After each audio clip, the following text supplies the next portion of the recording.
round 2 of the Bughouse extravaganza lessons. Okay, now, we went over the rules in the last video.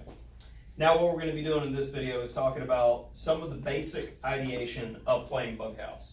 So, a lot like in chess, the weakest square in the starting point of the game are the F-pawn squares.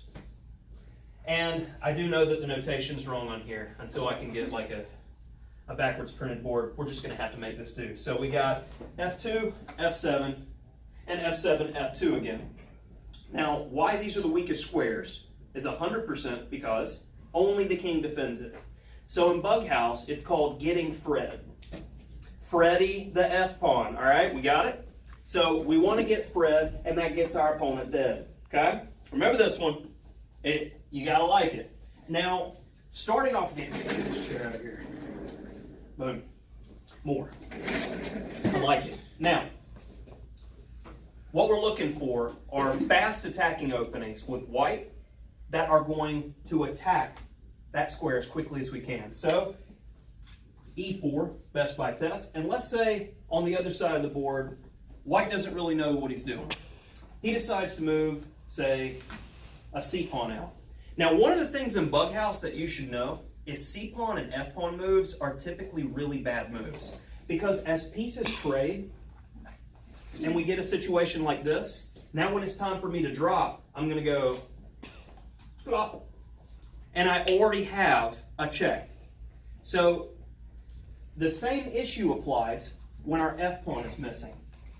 If our F-pawn is missing in the position, I can sacrifice a pawn by placing check.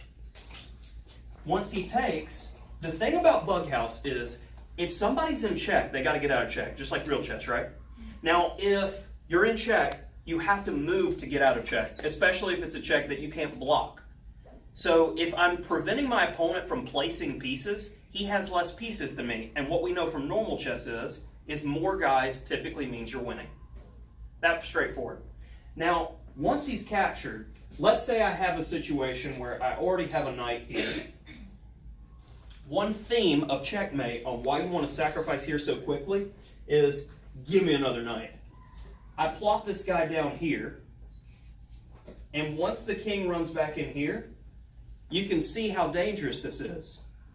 Any diagonal mate, so we tell to our partner, diag mates, right now, boom. Because if you get a pawn, bishop, or queen, let's say, pawn. You're done, son. All right? That quick, that easy. That's why we're trying to attack Freddy at the beginning of every game in Bughouse. We're going fast to try to take there, to get their king out in the open. You keep them in check. You keep the tempo. Bughouse is an aggressive game. It really helps with tactics when we're doing this. So it's like everybody get what I'm talking about? All right. So, let's look at a wee bit. All right. Let's look at some theory for black, because mostly Bughouse, from what we've talked about so far, white is trying to attack the F-pawn as quick as he can. So let's say I move my knight out. Well, the plan is I'm going to move my knight here or here, E5 or G5, in order to take on F7. Makes sense, right? Well, black's defense to this, I bring my knight out to C6. This covers this square. But you're like, Mr. Tillis, I didn't cover that square. Knight H6. Now, this is the idea. This is Bughouse theory. Because if he captures now, I'm not taking with the king, I'm taking with the knight. So my king's not out in the open, so you can't check him. So it's a goal to always protect your king in this way. So this is one form of theory. Okay? So knight F3, we don't have a problem with this move so much. So let's look at another one. We got knight F6, the Alekhines defense in normal chess. But the deal is, with this one, they're like, yeah, I'm going to kick your pieces around. There are multiple different openings that I've worked on playing a bunch of Bughouse games on chess.com. One of which is, at this point, you go D5 for black. And you're like, well, aren't you just giving up a knight? Well, here's the deal. After I take, let's see what black's done with the pawn structure to understand the goal of what black accomplished by giving a knight for a pawn. One, A bishop can't come here because of the pawn to attack f7. 2, a knight can't come here to attack f7. See why giving up the knight is actually making your position extremely solid? You're hard to attack. Now at this point, black is the one trying to attack here. In Bughouse, it's all about the tempo. So if you have the attack, if you're playing a defensive move, 99% of the time in Bughouse, it is a wrong move. Understand this, because if you're checking, you're laying stuff down and you still have the move, because he's got to get out of check. This helps with tactical training. This is the reason that we're doing Bughouse. This is the reason that we worked on notation first when you're communicating with your partner. Can't touch the board. And we also worked on tactics. This is the reason why. It helps with creativity and helps with your normal chess game working on this. So, okay, let's see another example opening that we could do with e4. After e4, knight f6, I've seen people go knight e4 here, and this is kind of ridiculous. So like, oh, well, he's attacking the pawn. That's no good.